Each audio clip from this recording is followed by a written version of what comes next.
Hello everyone, in this video I will be talking about my second tournament in Idaho, which was the Eastern Idaho Open in September of 2022. For this tournament I was able to go with some friends from the chess club from BYU, Idaho. I went with Isaac, Michael, Tanner, and we were able to meet with my friend Tilly there. Tilly, who was mentioned in the previous P.E.T video.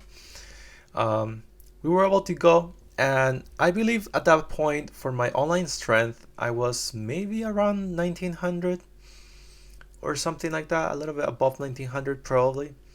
I don't remember well, but here let's start with the games. For this tournament it wasn't 5 rounds, it was only 4 rounds. So now after my previous tournament I was able to get 1483 USCF rating, which for you, maybe if you don't know, like that rating is not exactly an accurate description of what the strength is. After my first tournament, they give you an average of how you did, and then hopefully you're able to build up from there, right? So this was my first round from this tournament, and I was going against Sheila Gunnell. Here she went with the moves. Let's see. E4, and you guys know my response, C6 with the Caro-Kann. She went for knight C3, D5, takes, and then she went for bishop B5 check right away. Here I was able to just block with my knight, so if she were to capture, I would just have like connected pawns. She develops the knight to F3, and here goes with H4. In the Caro-Kann, it's very common to trade the bishop for the knight, because that's a light square bishop, and then you're planning on putting your pawns on the light squares. So ideally you would still have your dark square bishop and you would create some good harmony between your pawns on the light squares and your bishop on the dark square, so you can see most of the board. So here knight f6, castles, e6, and this move was a little bit strange to me for my opponent. Rook d1. Ideally, rooks belong in open files, so I was expecting something like rook e1. To then my response would be something like maybe bishop e7 and then castles. So here I just went for bishop d6 because there are no threats of a pin or anything like that to my pawn. And then she went for d3, which was a little bit strange to me. I was thinking maybe d4, if anything, is a little more accurate. And then I just went ahead with h6 because she's creating some space for her bishop to move out. Now I want to prevent the bishop from pinning my knight to my queen. So she goes with bishop f4, and I don't take right away. If I were to take, I'm just helping her develop or move some pieces to better squares. So I just decided to go for castles, and she grabs my bishop. I grab the bishop back, and then she goes for d4. So in this position, I thought that it was probably not super accurate, putting the rook behind a pawn and then moving the pawn only once to then move it again twice. So might as well just move it twice right away, and then you would be winning turns, right? Not losing turns like in this case. But it's fine. I went for a6. My opponent went to with bishop d3, b5, and then the knight starts moving towards e2. So here I just attack her bishop, and she went ahead with the move b3. Maybe an idea of b3 to enable c4 and then have some pawn break in the position. So here I just developed my f rook to c8. She goes with c3, and I just grab the bishop. I grabbed the bishop because I thought that the bishop was pretty strong along the diagonals here, covering some good squares. So then she takes with the rook, and I plant my knight there, just creating a good outpost for the black pieces. And I cover in some good squares, looking at the c3 square, looking at the f2 square, some good squares.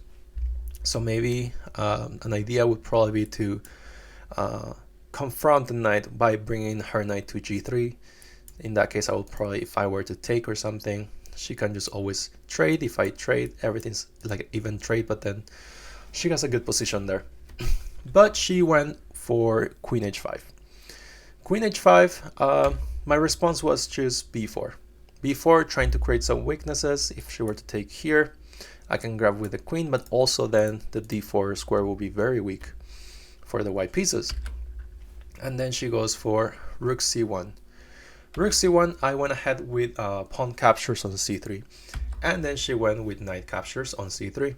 So here, if I were to capture the knight, that wouldn't be ideal because she can always grab everything here, and then her rook would be controlling the file, and that is not good for me, even though I have some prospects of maybe hitting the d4 square because it's very weak, but it's a little bit harder to do, to maneuver the heavy pieces to get there.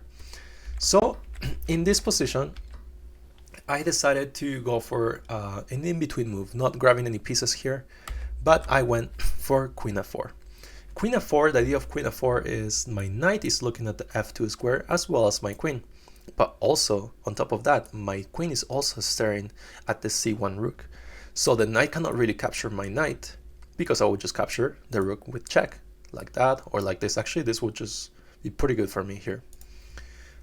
So here, she was a little bit worried. And as you can see, I had a rating, and she doesn't have a rating because this was her first tournament. So she went as an unrated player. So I'm not really sure what her strength is at all. So I'm targeting the f2 square, and I think my opponent was very worried about that f2 square. So she defended it like this and missed that I was able to capture her rook with check. And she forgot about this totally, you know, and then she just blocks with a knight. And instead of moving my knight, maybe attacking her queen or something, I went ahead with the move. Actually, probably very accurate would be to just do this move first. But I went with queen c2. Queen c2, attacking the rook, attacking the knight, everything just forceful. She grabbed my knight, I grabbed her rook, and then from here, she grabbed my pawn, I grabbed her pawn with check, and then I just went for a queen trade and she accepted it. At this point, I think mentally she was not there anymore after losing that rook with check. That was pretty brutal. And she made a few more moves and just resigned there. Understandable. Just two rooks versus a knight, not so great, and I have a pass pawn on the d file. So yeah, that was a game that had an unexpected turn, and she just missed that the rook wasn't defended, you know. So anywho, let's move on to the next round, round number 2. And as the previous video, I will tell you guys about what I learned from each of the rounds at the end. So round number 2, I went against Isaac Tenney, and he was one of my friends who came with from BYU Idaho. So we were able to look. So Isaac, I think at that point he was probably about 1650 or something, maybe 1700 strength. I think right now he's about over 1800, maybe close to 1900. But yes, at that point he was like 1650, and I think it was 1900 or so. And we used to play games at the chess club, and we played games at the school tournaments and things like that. So he's a very strong player, and this was his first tournament in person. That's why he doesn't have a rating there. So this tournament I decided to go with knight f3 and turn it into like a London system. I was trying to play very solid.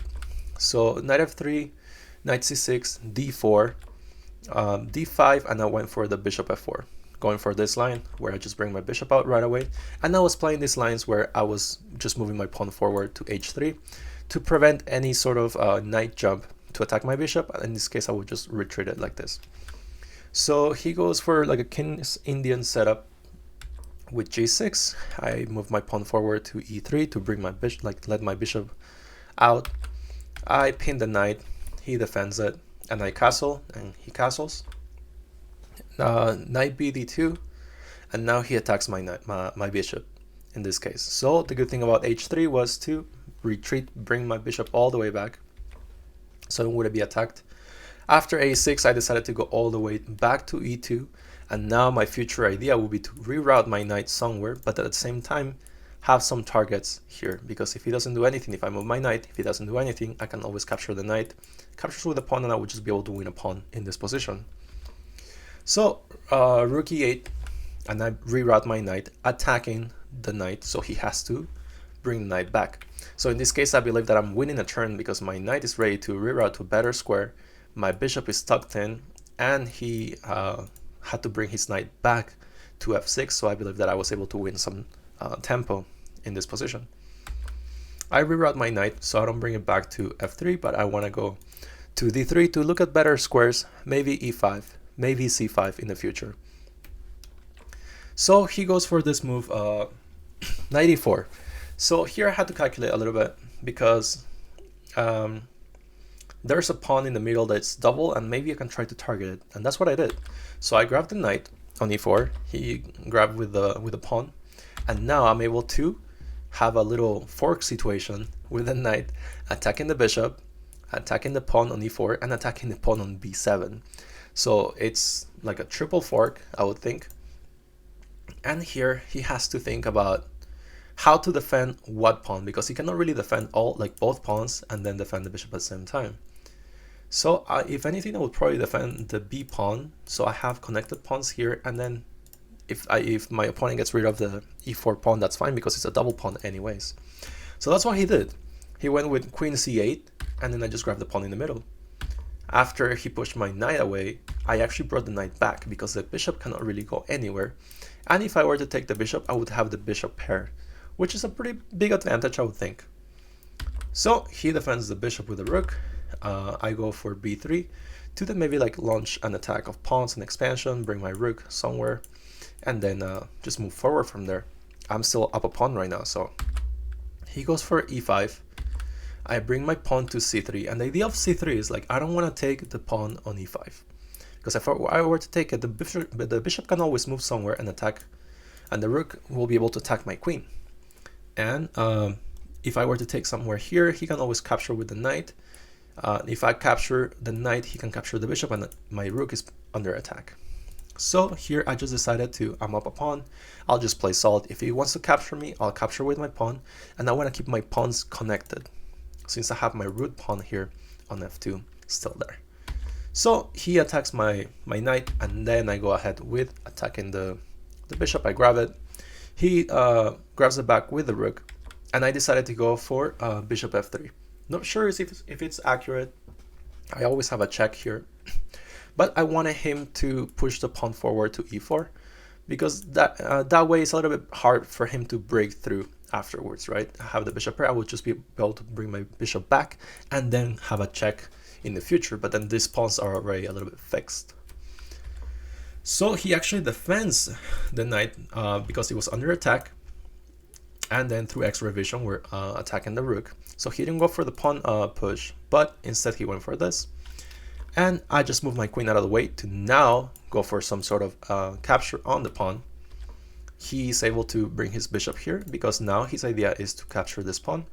I cannot capture with the e pawn because my queen will be hanging. And if I were to capture with the c pawn, he can always have an attack on the pawn, and I cannot grab it because, again, the bishop is attacking my queen through extra revision. So here I actually just went ahead and I just grabbed the pawn on e5. The rook moves, so it's not taken. And now I'm able to pin the rook to the king. So here the rook is not able to move because the king is being attacked through extra revision. And I don't rush by grabbing the knight yet. So here he goes ahead with this move g5, not sure why. But I just moved my queen up. And also I'm not rushing grabbing the rook right away because the king is still pinned, or the rook's still pinned, you know, so he cannot move the rook yet, so I don't have to rush by grabbing it. I could grab it, but then I have to still play on. But right now I can make some improvement moves because the rook cannot move anyway. Yes. So now he attacks my rook, my bishop, sorry, and I have to capture the rook. But I don't rush by capturing this rook. I thought that by capturing this rook, maybe the queen is more active already. So I decided to capture the rook on a8 to bring the queen, or bring the queen away from the rest of the play. I thought that was probably a little more accurate. So that was my thinking process there. So now my pawn on e5 is being attacked by the rook and also by the bishop. So here I decided to defend this pawn like this. And it's okay, I think, in this position to bring my pawn forward because we got rid of some of a lot of pieces actually. so I can like make some plays like this, I believe. He pushes the pawn forward, I grab it with the pawn.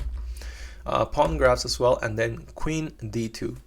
So queen d2, the idea is to just trade pieces. If I'm able to trade the queen, I would have 2 rooks and a bishop versus 1 rook, and then 2 minor pieces. Of course, he doesn't want to trade because he wants to play on and try to win through tactics. So I try to go for a trade, he declines, and then I just push my pawn forward. The good thing about this move, I believe, is that also prevents any knight jumps like this. He pushes the pawn forward to g3 to try to trick me, and I was able to spot the trick right away, because he's able to move the rook there, and my bishop is hanging. So my bishop is under attack, and if I were to move my bishop somewhere, that would just be checkmate, because the rook is looking at the g2 square as well as the queen. So I cannot just move my bishop, I would lose. So I actually find this move, e4, which blocks the queen from looking at the g2 square, and at the same time my queen is defending the bishop. So I think after the game, Isaac told me that he missed this move, and it worked for me. So here I'm able to actually bring my other rook, so my queen is not just stuck defending 2 pieces, and instead I'm just giving the job of defending the bishop to the rook. So here he goes with knight j6, and now I'm able to trade the queens. I'm forcefully, right? Because it's a check, he has to react to it. If he doesn't take the queen, I would just take his queen. So he has to take, and I'm able to undouble my pawns, and now I have a pawn storm ready to go for a promotion. He pushes the pawn forward, and I attack the knight. The good thing about this is like the bishop is attacking or covering the e5 pawn. So here he just went for a rook, instead takes for the bishop, and then the knight would capture here on e5, but the finishing move here for the white pieces would be f6. f6 here, because the bishop is not able to move because of the pin. Now he would just go with king f7. I take the bishop with check, and now capture some pawns, and start pushing my pawn forward, and after rook d5, Isaac resign. And the idea is, if he were to move somewhere, I can always just grab the knight with my rook, and then just ready to promote here. The king is not in time to stop the promotion, right? Plus the rook is covering the whole 7th rank. So in this position here, after rook d5, he resigned, and then we can move into the next round. So round 3. So round 3, again, I'm 1483, and in this case I'm going against a 1900, 1812 rated. Justin Arnold, I played against him in a previous tournament, an unofficial tournament, and I believe I got 2nd place at that tournament, and Justin won. So we were able to play again, and he went with e4, my response c6, the Caro-Kann, and we went for the exchange variation. And then we now are trading it kind of like a Queen's Gambit decline without the e-pawn. Just normal moves, development moves, and then I capture the pawn here. So a very common capture here, whenever your opponent moves their bishop, you can just capture this pawn because they would lose like a turn, I guess. You know, they move their bishop once, twice in the opening. So it's pretty common to do that. And here actually, I went for this move. I went for bishop captures c3. Not super common because you don't want to get rid of your bishop pair for no reason. In this case, I'm getting rid of my dark square bishop. And actually, that's the bishop that you don't want to get rid of because you have pawns on the light squares, right? So a little bit counterintuitive, but I decided to go for this capture to weaken his pawns and create an pawn islands. Then the c pawn is very weak, and the a pawn is very weak as well, so I have targets in the future. That was my idea. I went for castles, rook b1, h6, you know, prophylactic move, always good to just have some breathing room or escape squares for your king to prevent any future attacks and threats. And then he went for knight e5. Instead of capturing the knight, I decided to, you know, I'll bring my knight very centralized and also targeting some nice squares here. If I'm able to just capture c3, I will be able to provide with a fork to the queen and the rook. So here he just captures my knight. I capture back, and then this knight will never move, because if he were to capture me, I will just always connect my pawns again. Right now the c pawn is an island, so if he captures, I will just reconnect my pawns. He goes with queen f3, queen f6, and he captures my pawn, my knight, and I connect my pawns.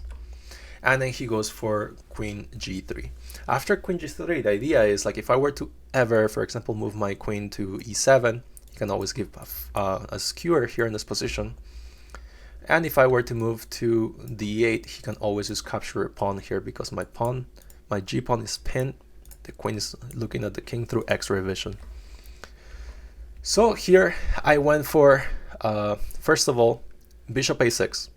Bishop a6, targeting the rook, but also having some future prospects, some good squares on the light square bishop, preventing any push from the dark square pawns.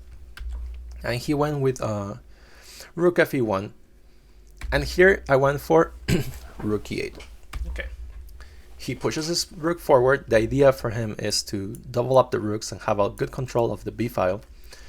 But I went for this move, queen g6, which is a little bit crazy, because I am voluntarily, like, weakening my pawns like this. He captures, I capture with the f pawn.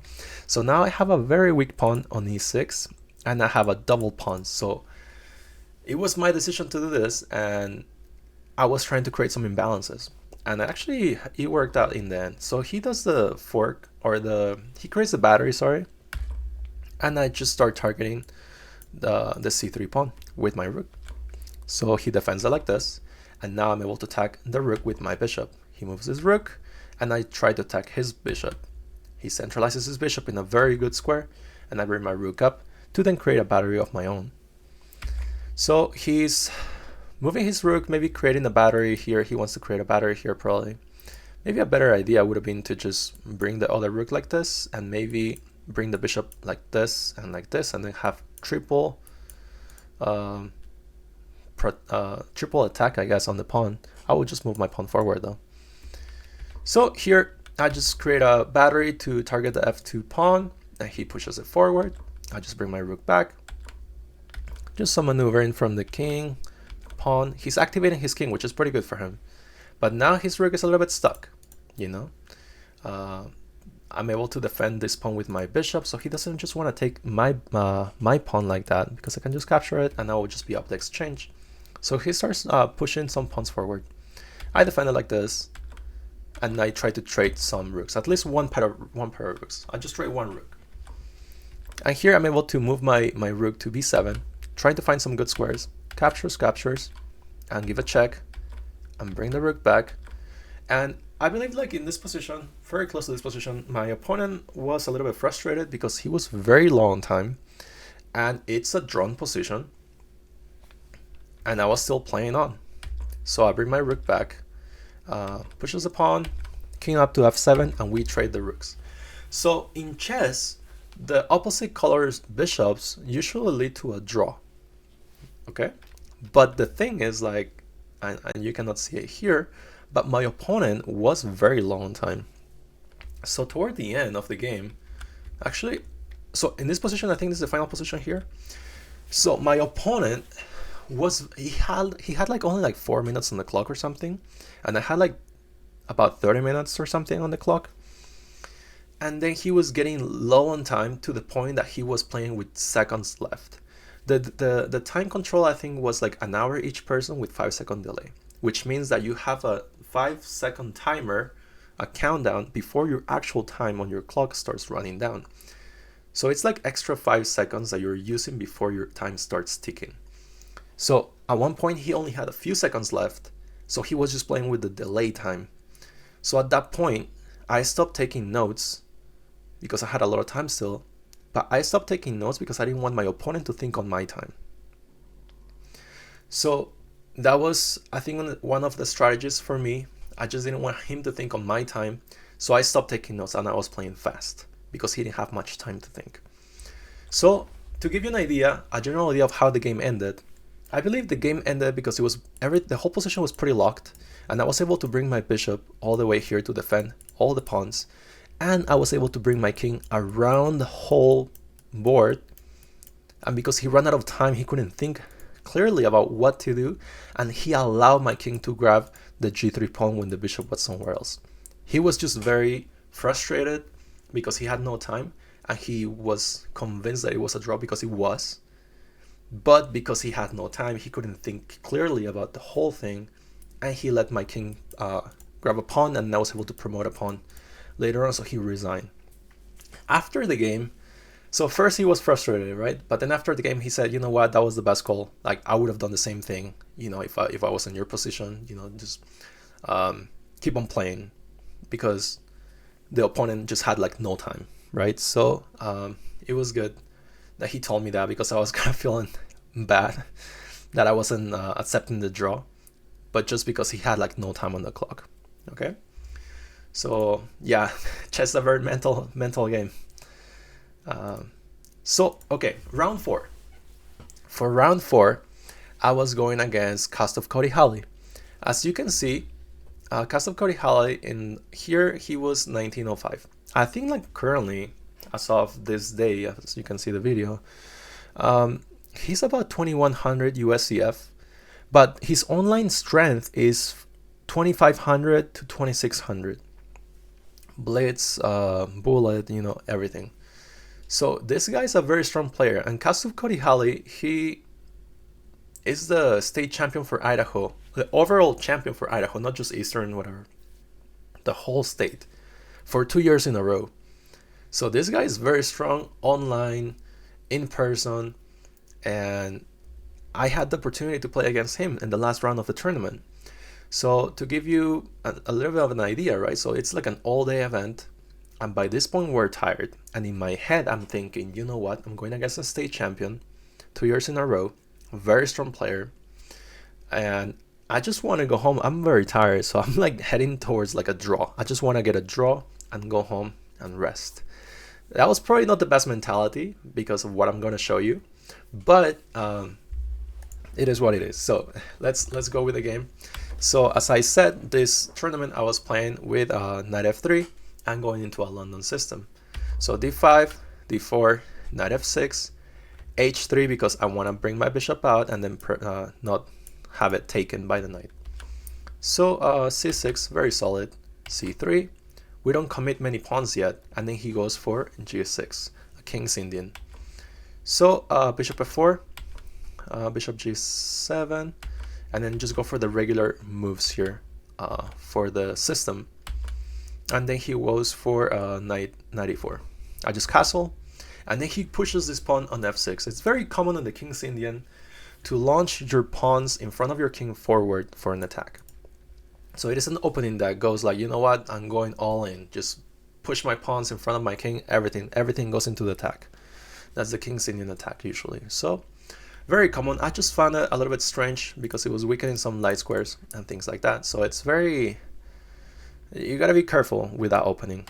Okay, so I went for queen b3, targeting the pawn, and he took my knight first, captures, and then queen b6. And here we're kind of like staring, right? So if I were to capture the queen here, he would just double his pawns, but then his rook will have a good visual here on a2. And at one point he will be able to just maybe double up the rooks and then target my pawns. So it's very common in these positions whenever the queens are staring at each other to like not do anything about it. So I went like rook fc1, e5. Here if I capture, I'm just giving some control of the center to him. So I just decided to retreat my bishop 1 square back.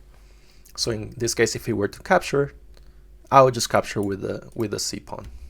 So he captures, I capture with the c pawn. Why not with the e pawn? If I capture with the e pawn, I'm giving some open files to him first, and that's not ideal, right? So I wanna try to have some sort of control of my own play. So here he goes with knight d7, and I decided to launch my pawn to get some space with a4. And he grabs my queen, and then rook f7, and I just went for a5, grabbing all the space that I can, also preventing some knight jumps right in the future here. So he stops me with a6, and I just decided to reroute my knight, and to allow my pawn to move forward. Okay, so bishop e6, knight jumps, and then rook there, and then b4. b4, pretty good. The good thing about, for him, I think he can always just target it with the bishop, but then I can just bring my rook here, and no problem. Nothing's happening here. So he went for knight f8. All the pieces are very stuck in front of the king. And you know what? Pretty soon in this position, I first, move my bishop, and then I see some weaknesses. He starts creating some weaknesses here.